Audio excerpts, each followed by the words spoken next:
wearing the crown of thorns and the purple robe. And Pilate said unto them, Behold the man. Amen.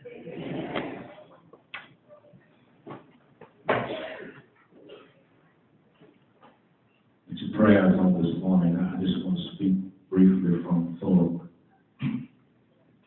A crown of thorns.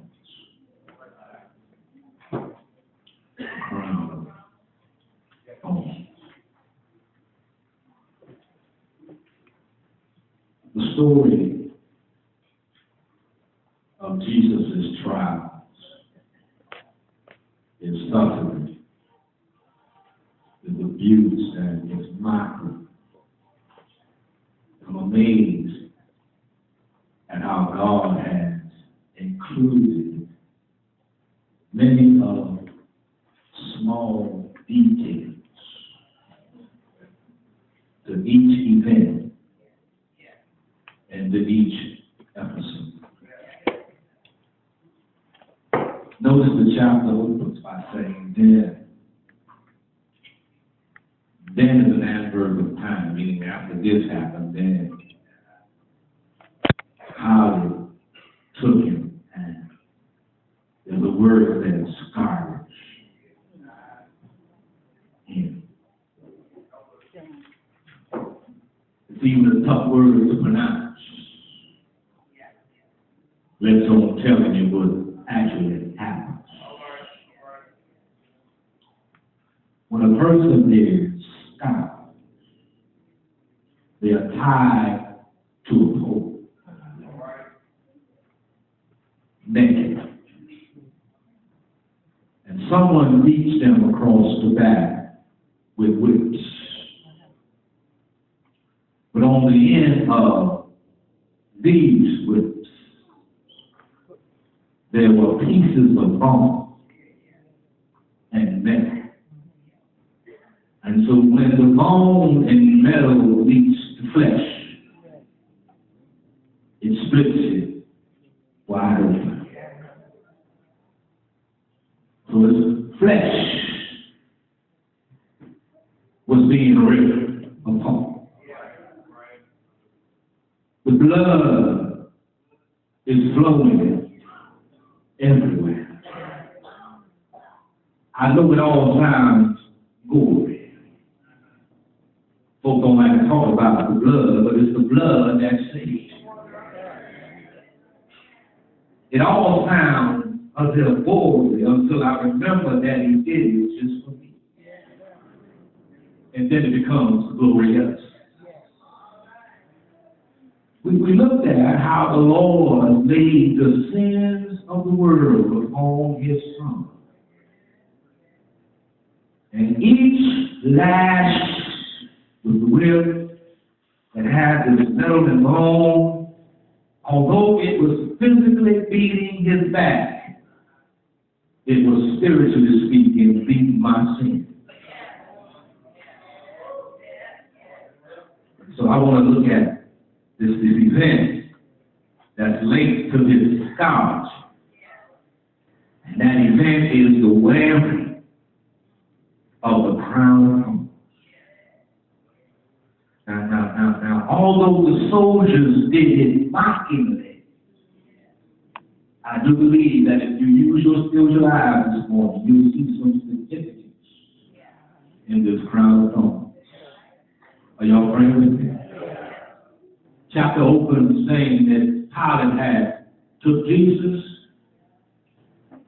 scourged him, and verse 2 says, and the soldiers, they were platted a crown of thorns, put it on his head, and they put on him a purple robe.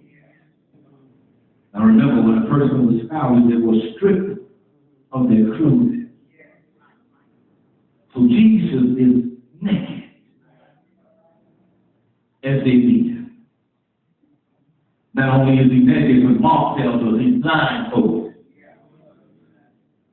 And as the soldiers are hitting him, they're asking him, who is it that hit you? Prophesy to us. Who's beat you upside the face? And he was literally beaten until his flesh was torn heart. And after they beat him, they did three things. They put this crown of thorns on his head. Matthew tells us they put a reed in his hand. And they put this purple robe on him.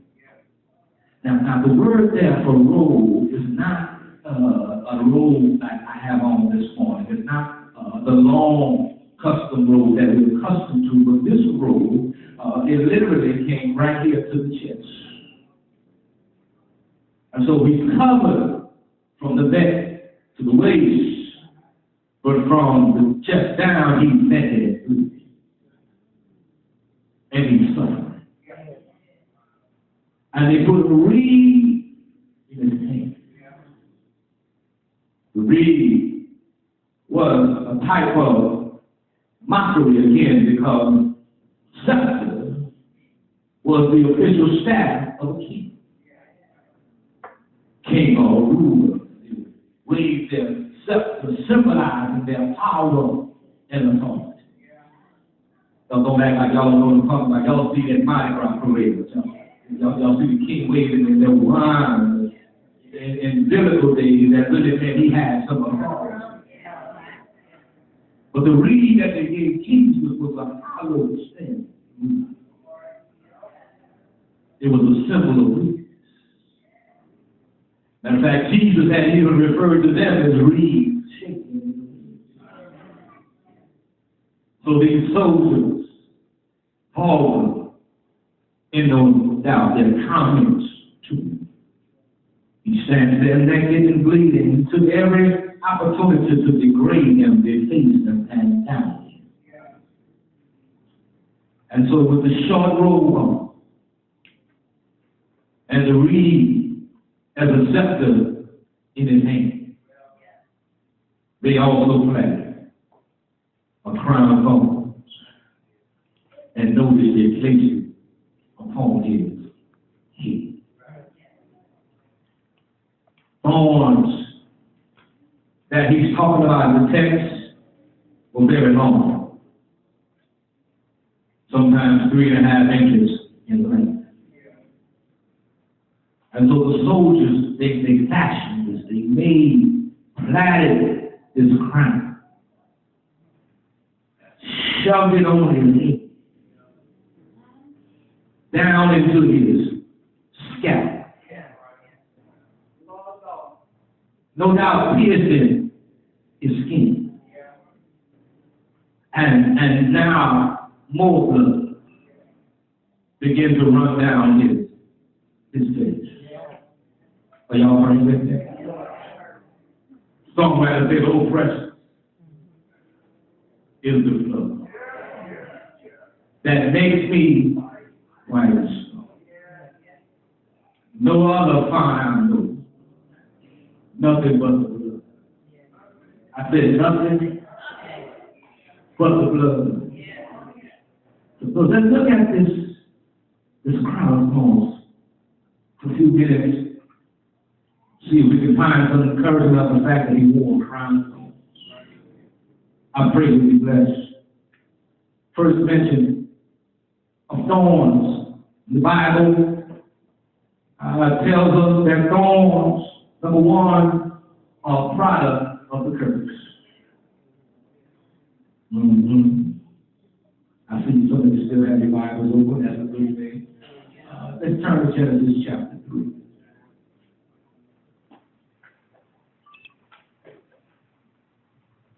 Genesis chapter 3, thorns, a product of the curse. Genesis chapter 3, verse 17. Are we there yet?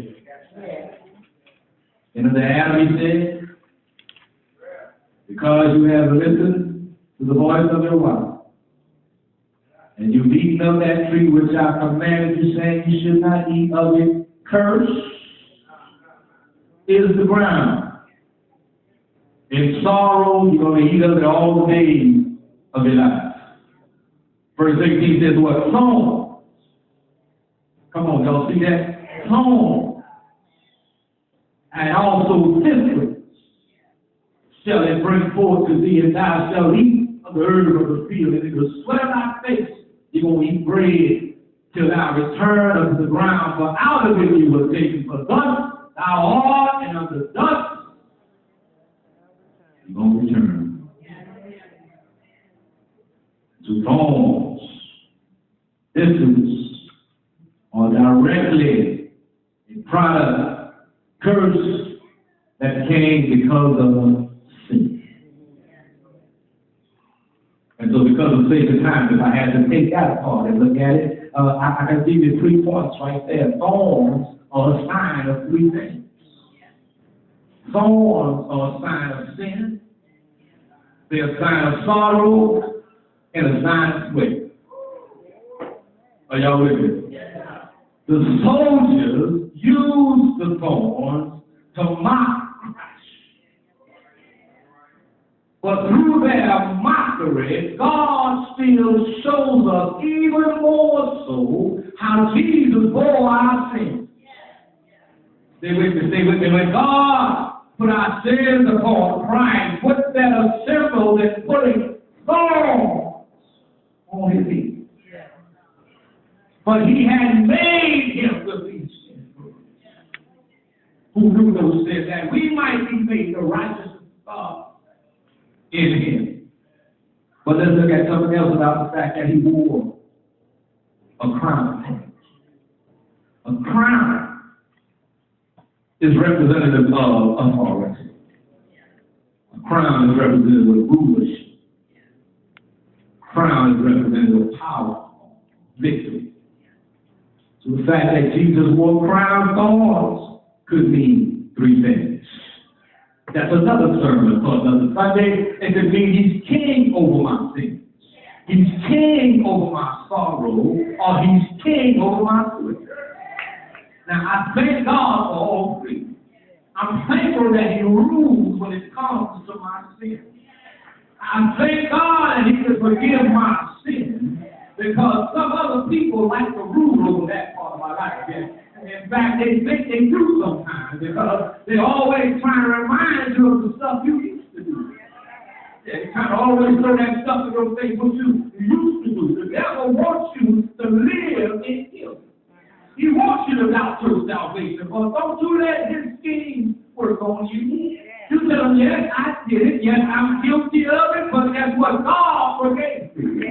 And when the enemy tries to give you a guilt trip, you let him know that there is now no condemnation to them that are in Christ Jesus.